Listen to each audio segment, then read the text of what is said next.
We are crossing live to Absrod Oval, where the Scodfather will speak to the press. I heard that he is in a grumpy mood.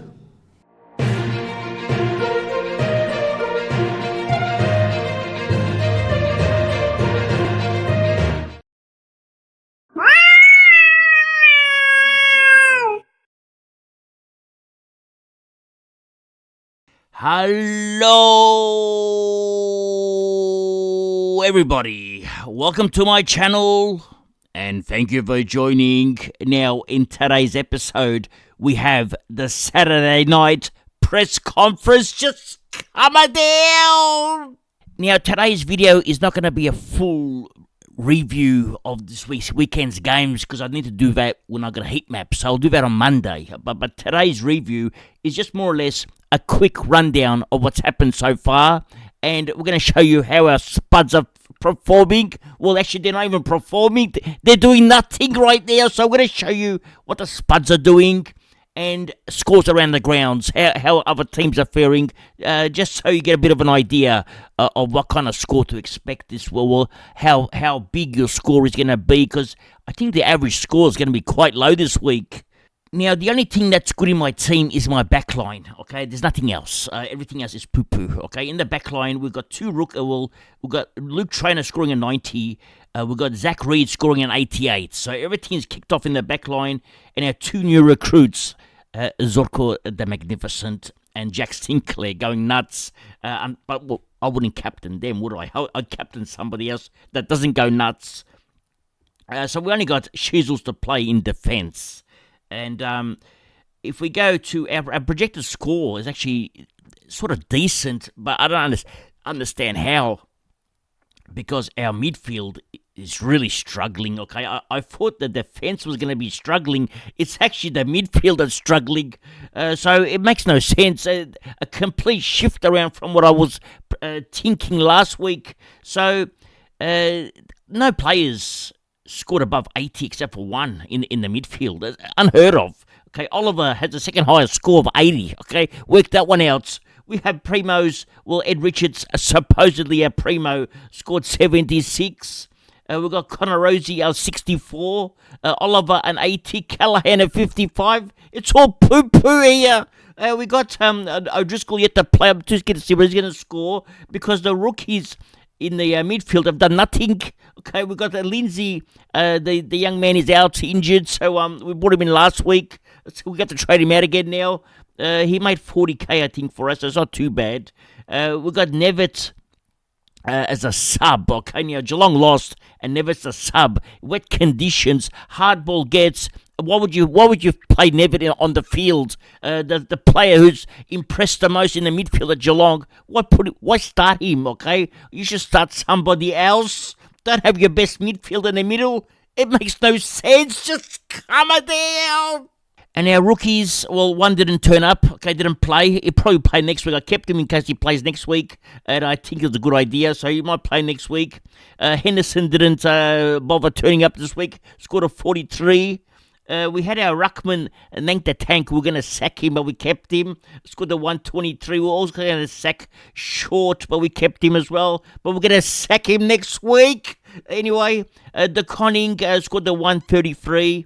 I didn't vice-captain De Conning because I decided that I wanted to vice-captain McRae against Richmond. I only scored the 120. Then I became greedy guts. Okay, I decided that I'm not going to take it.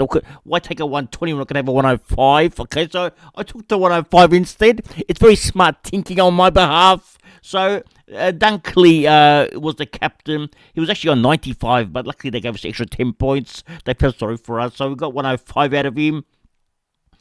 We go to the forward line. And nothing much happened here. One of our players didn't even score. He went backwards, scored a -3. Okay, now how do you score a -3 in 3 quarters? Lucky he didn't play the 4th quarter. He got subbed out. He would have gone -4. I would have sent over $500. So I only went -3, played 3 quarters. Stone scored the 46. Okay, we'll take that.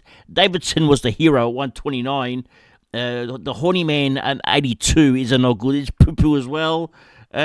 Johnson, 31, another poo-poo rookie here. Payton didn't even, well, he's got the bye. He's not going to play anyway. Going to get rid of him. So the team I don't know what to think of this team. Okay, it's I would have thought that the midfield, would score a lot more points than what it's scoring right now. I don't think there's any good midfielders except for Libba. Okay, or actually all the old weapons, Libba and the other old weapon, Rao. They're the only two players that are scoring right now. Everyone else is poo-poo. So I don't start. I'll bring a new weapon because it's going to do nothing. My weapon is with a water pistol. The old weapons had shotguns. One of them's got a machine gun, but my weapon's only got a water pistol. It can't do nothing. Now we go to the game day and let's look at some of the legends that we're playing against this week. Now we're going to go to the Scodfather legends. This is where all the legends are made, or they're already legends. They're not actually made; they're already legends. So we're playing against. Actually, my good friend here is Supercoach of DR. Okay, now let me tell you a story about. You're gonna freak out. Now, as you know, me and Swizz are good friends. Swizz was working under my daughter. My daughter was Swizz's boss at the Crown Casino. My daughter was the pit boss at the Crown Casino, and Swizz was working under my daughter. So my daughter has Swizz on Facebook, and Swizz puts a photo last week. He went to the game. He met all these legends at the game, okay, and there's a photo of Supercoach of DR there, okay, in that photo. Well, my daughter looked at the photo and she messaged me. She goes, "Do you know this guy?" I said, "Yeah, I know." Did he do something? Could you just let me know? She said, "No." He said, "He's my my kid's teacher." Okay, so Supercoach of DR actually teaches my grandkids. Okay, now work that one out. So it's a small world. So me and Supercoach DR, I've got to be on his good notes. We're going to talk nicely about Supercoach of DR because my grandkids are getting taught by him.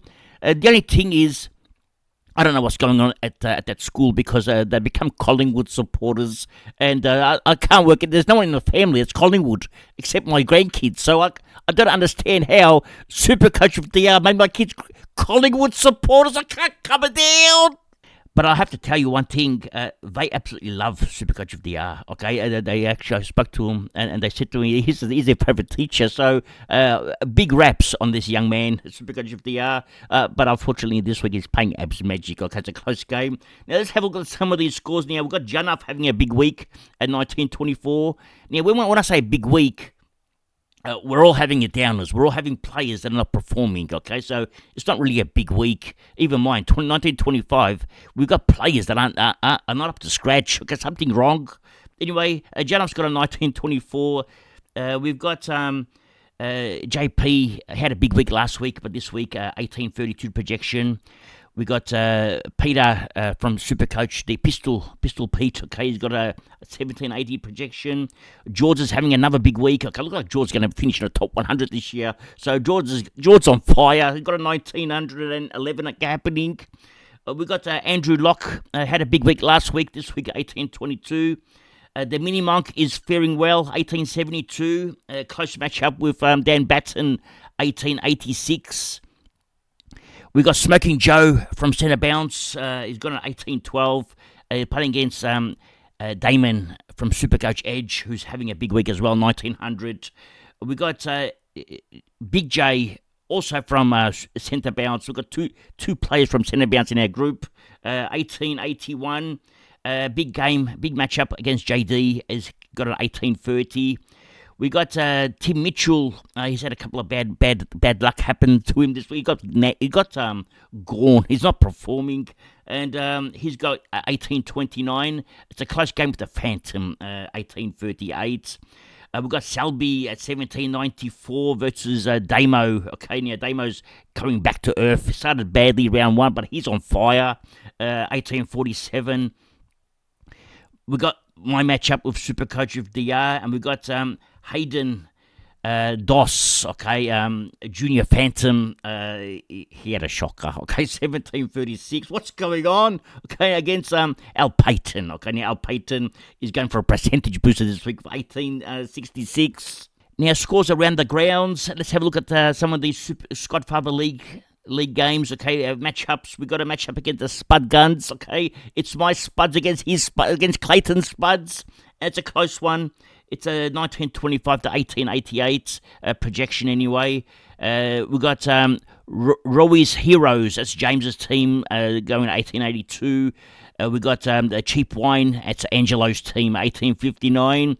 We have Cooper going nuts. Okay, he's got a 1954 projection. What's he done? Okay, his vice captain Sinclair. How do you vice captain Sinclair? Okay, he didn't even say nothing. He was just sneaky. Okay, he did everything very sneaky. Just come down. Anyway, he's got the vice captain on Sinclair. I didn't see it coming, and we go further down. Okay, we've discussed Cooper's team. We've got Cyrilicious. That's Mets team, 1879. A lot of scores around the 1870 mark, 1880 mark. We got Laylaw and Order. That's Nicolastikos team, and he's going at 1874. We got Remy is going at 1867. That's Dua Push-Up Jakey. Okay, that's his team. Scodfather Cup 8. We got still rebuilding. Okay, they're still in rebuilding mode. Okay, 1843. We got a close one here, Duvis Duvat. That's Chun's team at 1900. So this is going to be a close game, this one. And Scodfather Cup 10, it's against Ice Bailey Sniff. Okay, now 1848 for Ice Bailey Smiths. Now, in the Cash League, we're playing against the Supercoach Knob. Okay, we got them this week, and it looks like it's going to be a very close finish, but we may just be ahead of them now. Who's left to play for the Supercoach Knobs? So let's have a look. They got Sherry and Brayshaw, so he needs Sherry to score 200. Okay, as a captain played, actually, has the captain played yet? Let's have a look. Where's the captain? He's got captain over there, so the vice captain's doubled. Okay, got the Conning.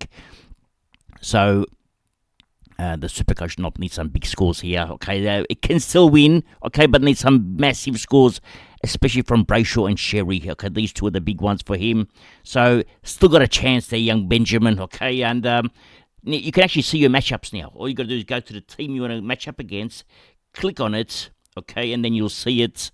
Now, let's go to the first game of the week, and it was Essendon versus Port Adelaide.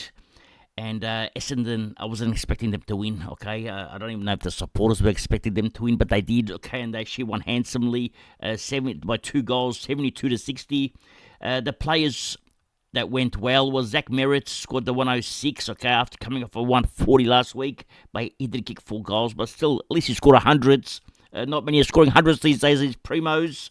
Who else is here? Well, Zach Reed scored the 88, which was a shock. We had, who else is here? Pryor scored the 78.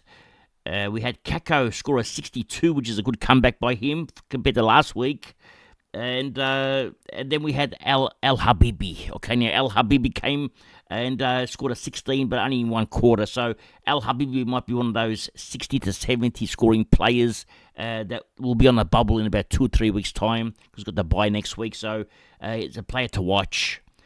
Now, at Port Adelaide, Kane Farrell, an 86. The mid-price madness is not good. Okay, so 86, he didn't do it. Josh Sin was talked up. He scored an 80, but then again, the rookies are scoring 90s and 80s anyway, so there's no point paying 270k for a Josh Sin, or 220k, I think it is, for Josh Sin.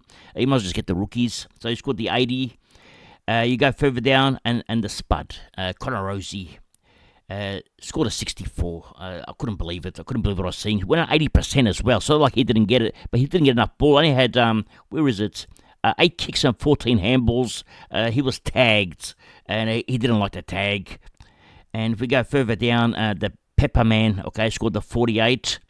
And then the Horny Man scored the 82. The Horny Man, we were lucky to get an 82 because he was on 34 points at 3-quarter time. So he had a big last quarter, 48-point last quarter. But he made me very upset. I didn't want to watch football. No, I didn't want to watch any more of this game. I was so cut. Then we go to the Carlton and the Western Bulldogs game. And I didn't even watch this game because I had to go out. Okay, I had very important things to do. But the Conning, the 133. Adam Chera, 98. Seems like a good scoring rookie, or mid-pricer, going between that 95 to 105, 110. So it's decent. We go down. Cripps didn't do it this week, 84. Walsh, 86. The Doc, I think, is Supercoach not relevant no more. He's finished for Supercoach. We go further down, and I don't think there's anyone else, okay? I know a lot of Carlton supporters don't like Francis Evans, okay? I'm hearing a lot of things, things that I wouldn't want to repeat on this channel, so they're not very happy with him, and let's hope that our boy Camporeale can come back next week. So, not much to talk about at Carlton.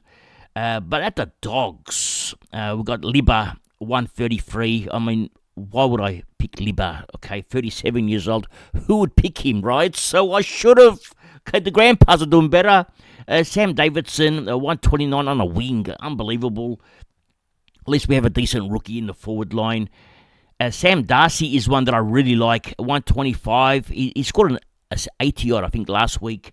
But he was on a huge score at three-quarter or half-time. And then he turned up the week before as well. So Sam Darcy looks decent. Kennedy looks decent as well. And he's forward eligible. I think Kennedy's better than the Horny Man. But they got some players to come back. So maybe he's not. So we'll find out. Sanders had his best game. Scored the 88.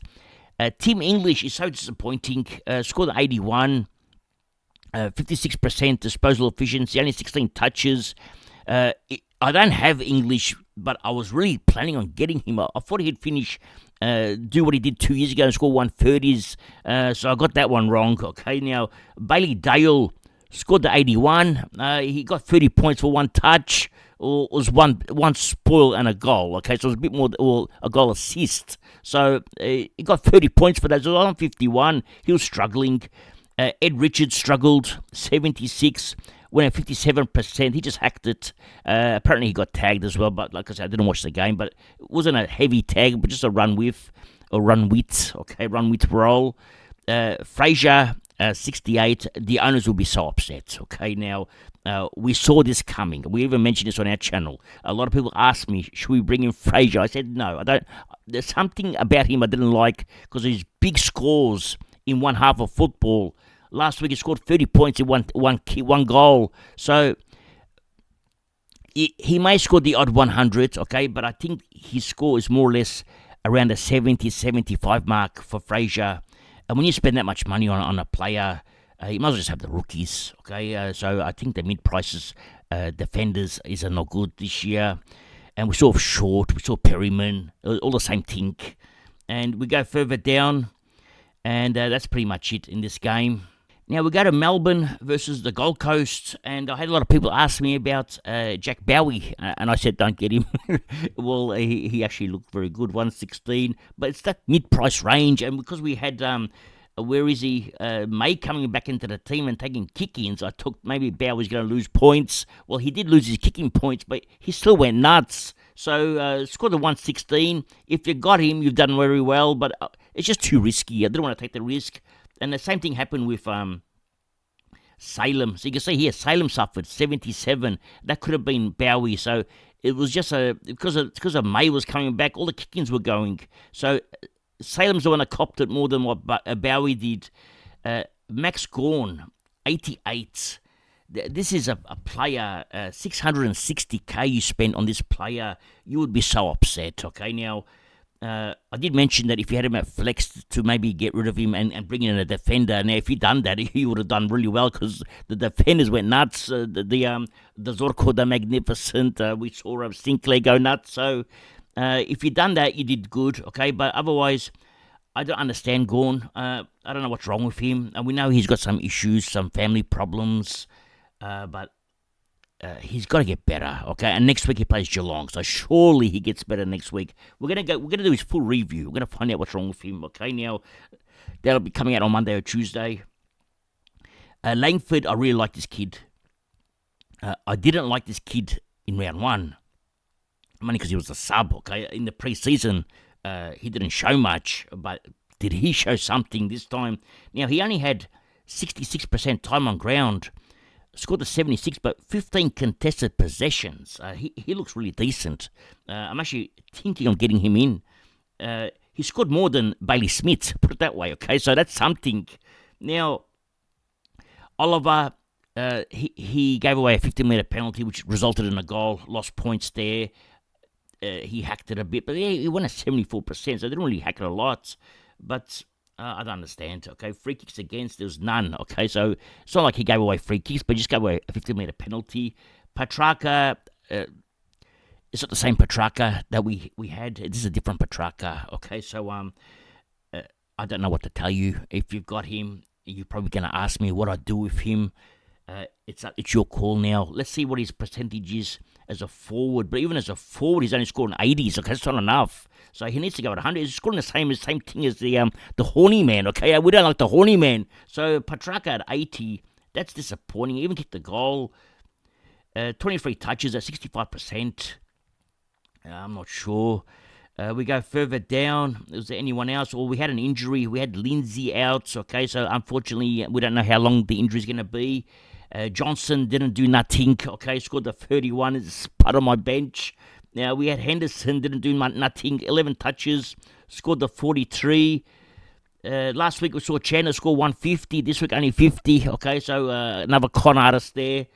And that's pretty much it at Melbourne. I don't know. And we talk about mid-prices. Rivers showed a bit this week, scored a 101, but don't touch him. Okay, now, at Gold Coast, things are different at Gold Coast. Now, you got Matt Rowell, the weapon.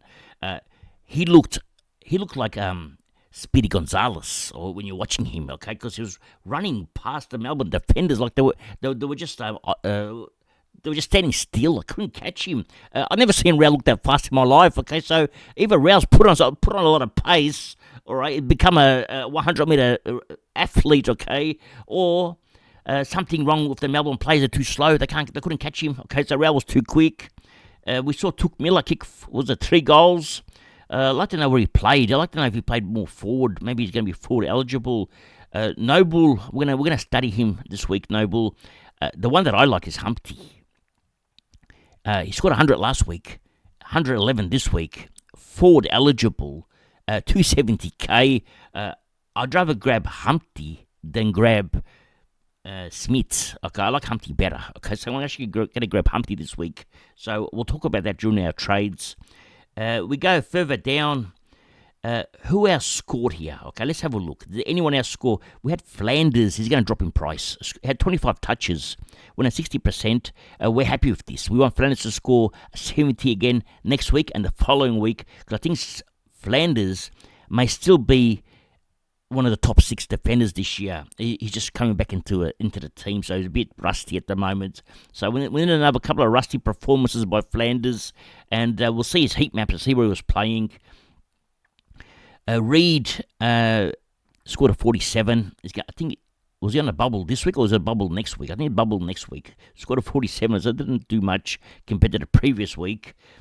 And he's not cheap. I think he's about 200k from memory, so not a cheap player. But anyway, that's it for the Gold Coast. Now we go to the St Kilda and the Richmond game. Now this game looked like it was a massacre, but it was actually a lot closer at half time. It was like 2 or 3 goals in it. It was a massacre after half time. They massacred us. But the player to talk about is Jack Sinclair, 162 against Richmond's defence. Now, guess who's playing Richmond next week? Okay, Zorko the Magnificent is going to be doing Jack Sinclair's role. How much do we think Zorko the Magnificent is going to score? Now, Jack Sinclair had 40 touches. Okay, he went nuts. 14 touches at quarter time from memory. So, very happy with the Jack Sinclair recruit this week, and his price should skyrocket up now. Jack McRae scored the 120. I think it was unders. He did give away a 50-metre penalty from memory. He did cop a bit of a tag, bit of attention. Richmond never tagged, but they tagged McRae, but still scored a 120, so it wasn't really a heavy tag. It was only until half time, then they stopped the tag. Raoul Marshall scored the 117. I think he's a gun. Raoul Marshall, I think, absolute jets of a player. 23 touches. That's where he gets his points, not from hitouts. See, 22 hitouts. He's very similar to SDK, the way he plays, except different. Same thing, but different. Now, anyone else? NWM scored the 110. We go further down. Max Hall, as a rookie, had a big game, 85. That's a massive game for a rookie in a forward line. We had We had Hasty come in to the team, only scored a 21. I'm glad I got rid of him. Okay, so Hasty didn't do much. And I think that's about it at St Kilda. Actually, we got one more. We've got Travalia, scored 83. He's 175k mid-forward. We're going to see him again one more week, and then we'll decide whether we want to bring him in or not. Job security is important, and you're spending a lot of cash here, so we've got to see him one more time. Don't bring him in next week, whatever you do, just wait. Okay, now we go to Richmond. And Nank the Tank had a big first half, slowed down the second half, but I'm just happy with the score because he scored 67 last week. He had 67 in 1.5 quarters this week, so he smashed last week's bad performance. Taranto got winner. These are not Supercoach relevant, but Trainer is. Scored 90 points, 14 kicks, 4 handballs at 70. He outscored Short. So Trainer very happy with the 90. If he can back this up and do it again, no problems putting Trainer on field. Okay, so we're going to be very, very, very fortunate now. We've got a few rookies in defence. Jaden Short scored to 89. Took a few kick-ins this week, so luckily he probably had about 3 or 4, so got an extra 16 points out of the kick-ins. But we're going to sack him this week. Doesn't matter. I don't care he scored 100 this week. I was going to sack him anyway. So I'm going to bring in Humpty, and I need Short's cash. I don't want Short in defence anyway because I've got Trainer now. What I'm going to do is Short. So Short's going to go away next week. We're going to discuss that in a team meeting. We go further down at Richmond. Look at the rookies because there wasn't many that performed. Okay, we've got Laylaw at 205k, scored a 45. So he's actually not even making money at 45 when you pay 200k. So I think he's not good for Supercoach Laylaw. His role only had 9 touches. The first game he looked decent, but even then he kicked 2 goals for his 74. The warning signs were there. Tom Lynch, the 180k rookie, scoring a 42 is no goods. We go further down. Caleb Smith, okay, another one. He was on the bench as a sub, 4 times as a sub. Now he's going to be a sub specialist, like Caleb Smith. He actually did score okay, 23. And Harry Armstrong, luckily they subbed him out because he would have gone -4 because in 3 quarters he went -3. Is it not good? So I got to find a way to get rid of him now this week. Now, why have a game on Sunday at 1 o'clock or 12:30 when you can have 2 games at the same time? They're geniuses at AFL headquarters, so they put 2 games at the same time, and I couldn't watch this game, so I had to watch my captain play in the other game, which we'll talk about soon. But in this game, the Hawks versus GWS. Now, I didn't see any of this game, but I did hear some stories, so I'm going to go through the stories that we heard. We heard that Will Day didn't get tagged, but the tag was on Newcomb. Okay, now, I've got no regrets trading at Will Day anyway because he scored a 103, but at half time, I think he was on 79 or something, so he went quiet in the second half. Maybe they did tag him second half, I'm not sure. Meek had a decent game, 118. Newcomb, the 89, he was the one, the tag victim. The Sick Dog, 82. We go further down. Was there anyone else here Supercoach relevant? I think there's nobody else, okay? They don't even have any rookies that we can play, the Hawks. So they're playing for premierships now. The days of blooding the rookies is over with the Hawks now. All their rookies have become decent players, and they had a big win against GWS. Okay, now I heard it was windy conditions. That's all I can remember. Himmelberg 117. We're going to find out what's going on with Himmelberg. He's scoring decent lately. Lucky Whitfield, only the 109, so we're going to see if he had all the kick-ins or not. He went at 64%, so the kicking wasn't the best, but a windy game, okay? Kieran Briggs scored the 99. Going further down, Tom Green, 89, but the one that killed me was Finn Callahan, 55. That came out of nowhere. He got tagged, okay? Finn Callahan got tagged by, who tagged him?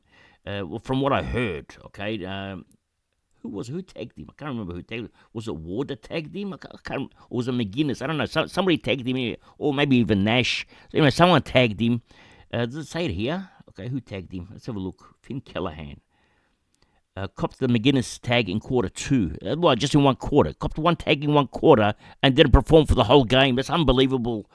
And going further down, Connor Stone scored the 46. Actually had a decent fantasy game. 18 disposals. So why did he only score 46? Still won at 72%. If his name was Bailey Smith, this would have been a 100-point game. Can't work it out. Okay, it's because it's Connor Stone. It's good to 46. And that's pretty much it in this game. Now, the Brisbane Lions against the Cats. And Will Ashcroft, if you started him, I know one of my friends started Engo started him. Okay, and 136, he's very happy. He was going to actually trade out Will Ashcroft to who was going to trade it? To Callahan, and lucky he didn't. He would have been bleeding. So he's having a big week, my friend Engo. Now Zorko, the Magnificent, scored the 135. Very happy. 20 free kicks, 5 handballs, and he only went at 60%. He would have gone nuts. He's had some huge scores this year. Actually, that's his lowest score, I think, from memory, 135. So he's having a massive year. The Grandpa again, another Grandpa's having a big year. Dunkley scored the 105. I'm happy with that because I was happy to get 100, to be honest, because he was on 60 at three-quarter time. So he had a massive 45-point last quarter to get him over the line. And I think Neil owners will be happy with 71, considering he was on something like 35 or something. So at least he had a big last quarter as well to boost up his score to 71. Now, but then again, he got tagged. I don't understand. 70. This is a gun player. Whenever you tag Neil now, he's going to go 70s. We saw a 40 in round 1 and a 71 this round. And this score of 71 is now in a 3-week scoring cycle. So there's going to be a price plummet for Lachie Neale soon. We're going to check out what's going to happen with Neale's price on Monday. Okay, this is going to be very interesting. Now, going further down, and that's pretty much it. Oh, actually, no, there's one more. Levi Ashcroft, 36. Okay, wow, that's very bad. Okay, 185k rookie scoring at 36. His price, well, money making is just stopped. Okay, same as Nevitz, scored a 20, but he was the sub. Ashcroft wasn't even a sub, so that's very bad. Owners won't be happy. Now, Max Holmes had a big game, the 127. There's another Humpty. The Humpty's having a big weekend this week. There's a different Humpty. He scored a 93, but no one's got him anyway. We go further down, Bailey Smith. He was on 60 points at halftime at 28%. He didn't improve on his percentage. Finished on 28% disposal efficiency. If you thought 50% was bad, he went at 28. I've never seen anyone go at 28% having 25 disposals. It's unheard of. So that's what he did, okay? That's what I expected from Bailey Smith. Anyway, he scored the 81. Had he gone at, say, a 45 to 50%, this could have been a 110, 115 score. So, a very bad score by Bailey Smith. Now, Conor O'Sullivan scored the 77 Supercoach points, and that's with Stewart out of the team. Now, Stewart's going to come into the team. So, if you didn't get him, don't worry too much. There is other players coming through. If you did get him, you'll still be happy because he scored the 77. So I had a big week last week as well. So you'll be very happy as well. Now, we wanted to check out Clossy. Okay, he scored the 58. He looked very quiet. He had 10 contested possessions. So it's decent. I'm not sure about job security. I'm not sure about who's going to be the player that's going to receive the red vest, okay, because we saw Nevitt get it this week. So I can't trust anyone at Geelong anymore with the rookies, because I remember last year Jai Clark was copying left, right and centre. So I don't know about Clossy. We're gonna check out his maps and see if he's worth it. Sam De Koning got subbed out at 50, okay, and he plays Gordon next week. This was supposed to be an easy matchup for him because the Big O didn't play. And the conditions didn't suit him. He still had 16 disposals. But at three-quarter time at 50, it was disappointing for the owners. And we talked about Nevitt already. Scored a 20. Cash gen is all gone. Everything is finished. Now, I don't know what to do with this team. Primo midfields, I don't know who the Primos are anymore. I don't know if the rookies that score 129 are better than Primos. I don't know if these mid-prices are better. Even the mid-prices aren't performing. Nothing's working right now. The only players that are performing are the Grandpas. So I think I should just bring the whole team of Grandpas in here and let them be my Primo midfielders. Well, even the Grandpas aren't performing. Even Lachie Neale didn't do it. So it's a bit tough one to work out the proper midfield, who you want to bring in. The good thing is they're all going to be cheap because no one's scoring, okay? So they're all going to drop in price like dominoes, the whole lot of them, except for two of them, okay? Raul and Liba. They're not going to drop, but everyone else is.